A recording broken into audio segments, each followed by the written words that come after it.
विशाखापट्टनम की चिलचिलाती गर्मी में 24 साल का अजय अपने दोस्तों सोनाली, राहुल और रिंकू के साथ एक पुरानी एसयूवी में बैठा था। उनके चेहरे पर एडवेंचर की चमक थी। शहर से दूर एक अनजान जगह पर पिकनिक का प्लान था।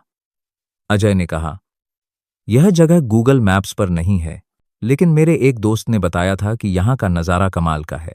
गाड़ी जंगल से होते हुए एक सुनसान सड़क पर आगे बढ़ रही थी। धीरे धीरे सड़क और भी संकरी होती गई और चारों तरफ ऊंचे ऊंचे पेड़ थे। कुछ दूर जाने के बाद सड़क पर एक पुरानी लोहे की गेट थी जिस पर जंग लगा हुआ था। राहुल ने पूछा, अजय, क्या हम सही रास्ते पर हैं? अजय ने मैप में देखा। मैप में उस रास्ते का कोई निशान नहीं था। उसने कहा, लगता है कि हम रास्ता भटक गए हैं। सोनाली डर के मारे कांपने लगी। हमें वापस चलना चाहिए, लेकिन रिंकू ने गाड़ी को आगे बढ़ाने को कहा। अब ये कहानी यहां तक सुन ही ली तो लाइक और सब्सक्राइब जरूर करें। तो आगे चलते कहानी की तरफ। उसी समय अचानक तेज बारिश शुरू हो गई।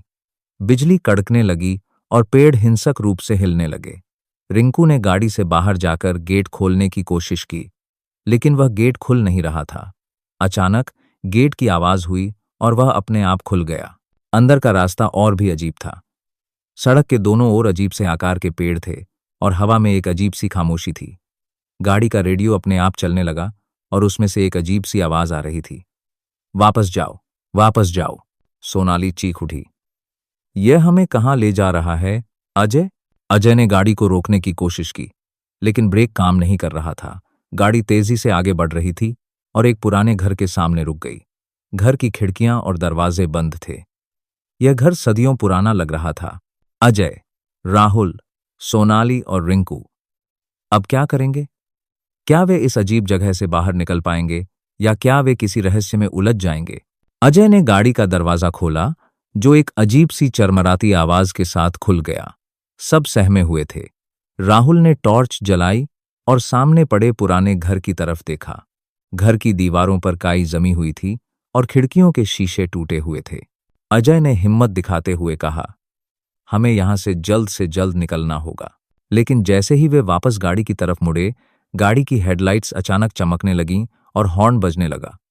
हॉर्न की आवाज इतनी तेज थी कि उनके कानों में दर्द होने लगा। रिंकू चिल्लाया, यह क्या हो रहा है? उसी समय घर के दरवाजे अपने आप खुल गए। अंदर से ठंडी हवा का झोंका आया, जिससे उनके रोंगटे खड़े हो गए। अंदर घना अंधेरा था, लेकिन उन्हें एक हल्की सी रोशनी नजर आई। सोनाली ने डरते हुए कहा, मुझे लगता है कि कोई हमें अंदर बुला रहा है। अजय ने कहा, यह सिर्फ हवा की वजह से है। चलो, हम इस घर में छिप जाते हैं। बारिश बहुत तेज हो गई है। वे चारों धीरे धीरे घर के अंदर गए। अंदर एक पुरानी कुर्सी रखी थी और उसके ऊपर एक धूल भरी किताब पड़ी थी। किताब का नाम था आत्मा की पुकार। जैसे ही अजय ने किताब को छुआ, घर के दरवाजे अपने आप बंद हो गए और तेज हवा चलने लगी। क्या वे इस घर से बाहर निकल पाएंगे या वे किसी अनजान साए का शिकार हो जाएंगे? क्या किताब में कोई ऐसा रहस्य छिपा है जो उनकी किस्मत को हमेशा के लिए बदल देगा? ये कहानी का हम पार्ट 2 जल्द ही लाएंगे।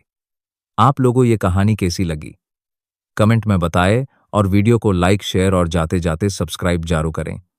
मिलते फिर एक कहानी के साथ, तब तक के लिए धन्यवाद।